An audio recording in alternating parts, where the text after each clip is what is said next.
Alright, let's start with this fourth page.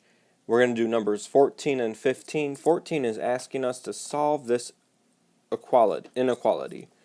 If we wanted to, we could graph this right away and just hope that we get nice answers and can see it in our graph and answer it this way.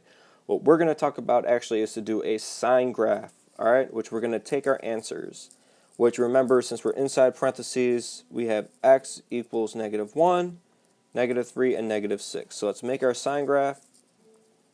We have those three values. I'm going to put our x's on the bottom, which I think is what we normally did in class. So these are our partitions.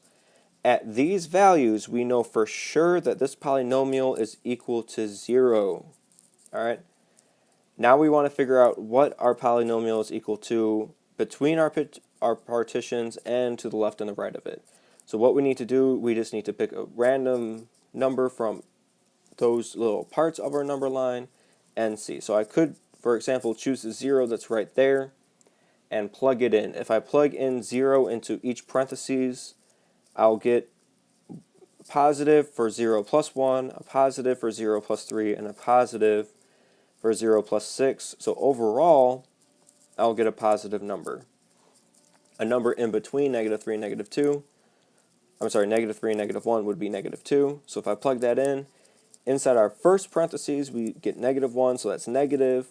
And then we would get +1, so a positive, and then +5, so a positive. So overall, our answer would be negative. Over here, we could choose a couple of different numbers. Let's just choose -4. So we would get -4 plus 1, which would be -3, so a negative. -4 plus 3 is -1, so another negative. And then -4 plus 6, a positive. So no matter what number we choose from inside our intervals, it could be a fraction, it could be a whole number, it doesn't matter, we should always still get the same signs. And I did that wrong, we're multiplying these together, negative times a negative is a positive. So our overall answer here will be a positive number. Lastly, we can just choose a random number, so -7. So -7 plus 1 would be -6, so I get negative. -7 plus 3 would be -4, so another negative, and -7 plus 6 would be -1, so another negative. So overall, we get a negative answer. So what we want is to figure out when this polynomial is less than or equal to 0. So we want an answer that is 0 or negative.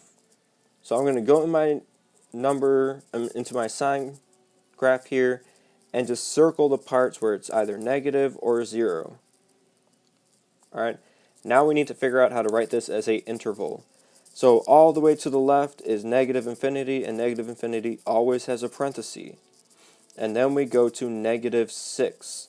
Since we want the 0 that's above the -6, we will use a square bracket, and then we're going to go to the next part of it, which picks back up at -3. Again, since we want a 0, since we want less than or equal to 0, we would do a square bracket, and then we would put -1, and then a square bracket there because we want that 0. So this is how we write our interval notation for solving an inequality. You could graph this right away. If you did, you would get a nice little graph.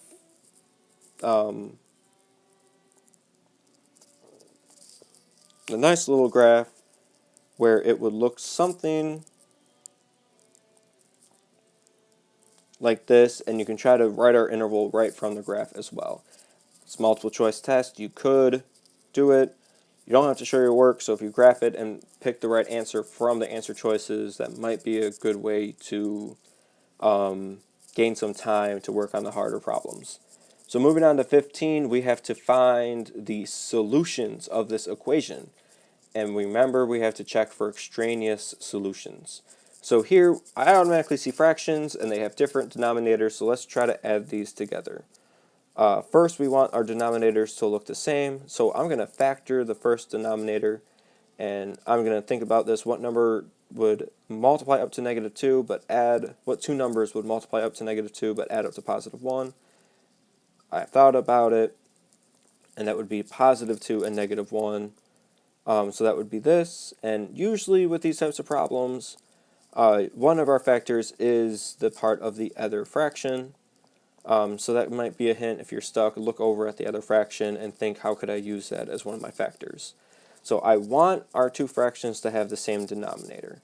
So that way I can add our fractions together. So I need to have the fraction over here have the n plus 2 also on the bottom. I just can't add it in like I just did. If I multiply the bottom by something, I also have to multiply the top by the same binomial or number, whatever I'm doing. So now I have the same denominator. They're the same denominator, so when I add fractions that have the same denominator, the denominators stay the same, but the numerators we can add together. So we get 5 plus 1, and that 1 is being multiplied by n plus 2. So let's just clean up the top real quick. I'm going to have to move on to a new slide in a second, but let's at least clean this up first. We're going to distribute that 1 to both terms, so we get n plus 2 on top.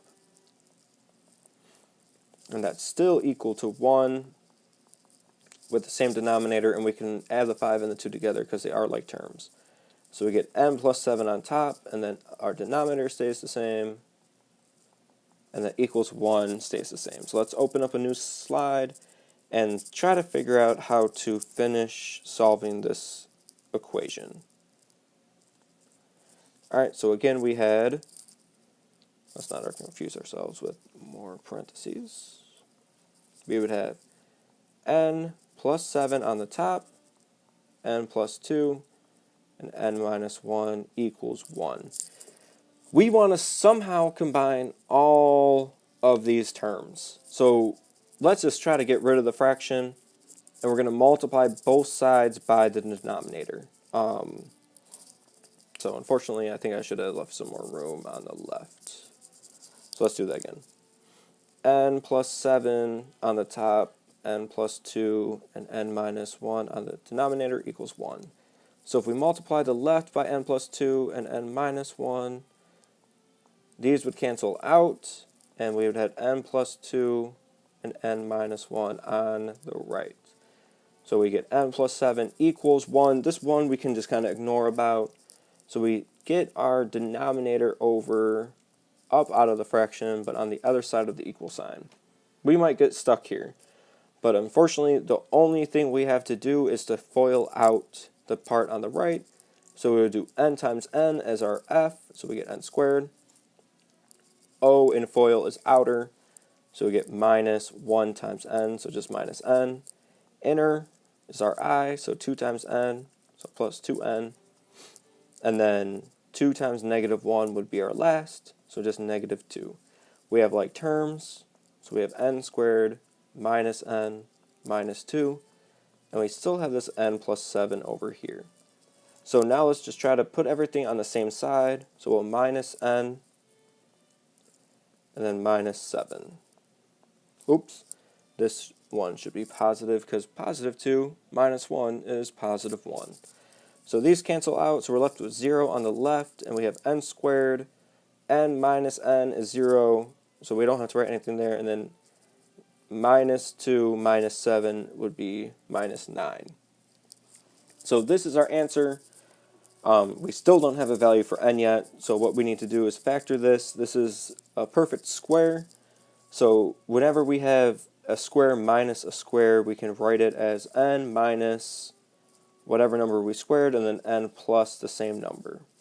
Alright, and that means our two values for n would be 3 and negative 3. So here, this is where it comes in our instructions that said remember to check for extraneous solutions. What we need to think here is, are any of our solutions, did any of those look like any of our denominators? So if we go back to what we started with, we had n plus 2 and n minus 1 on our denominator, and then n minus 1.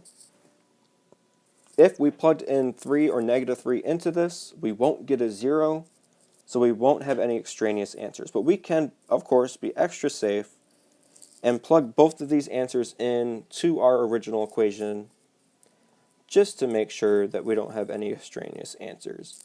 So if you're fine with the first method, you can just close this video and move on. But I will show plugging in this and checking our solutions for both of them. So again, we had n equals 3 and negative 3 as our solution set.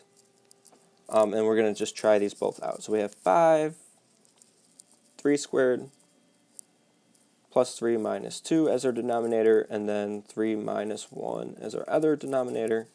So we get 5, we would have 9, plus 3 minus 2, so plus 1, plus, and then 3 minus 2 is, 3 minus 1 is 2. So here, 9 plus 1 is 10, plus 1/2 equals 1. We can simplify 5 over 10 to 1/2. And then we know that 1/2 plus 1/2 is equal to 1. So that checks out. That was for positive 3. Now let's try negative 3. So we have 5, negative 3 squared, plus negative 3, minus 2, and then 1, negative 3, minus 1, equals 1. So I just need to clean this up. Negative 3 squared, remember if we're plugging that into our calculator, we need to do the parentheses, so we get positive 9, minus 3, minus 2, and then over here we'll get negative 4, equals 1. So we do 5, still on the top, but we can combine all those numbers, so we get 9 minus 3, which is 6, minus 2, which is 4. So we get 5/4 minus 1/4 equals 1, and we get 4/4 equals 1, which is the same thing as 1. So both of our answers are right. Nothing extraneous here. Just like we said, because our denominators didn't have like an x minus 3 or x plus 3 in there. So we don't have anything to worry about here. Both answers are good. Alright, so I'll see you on the next video for the 5th page.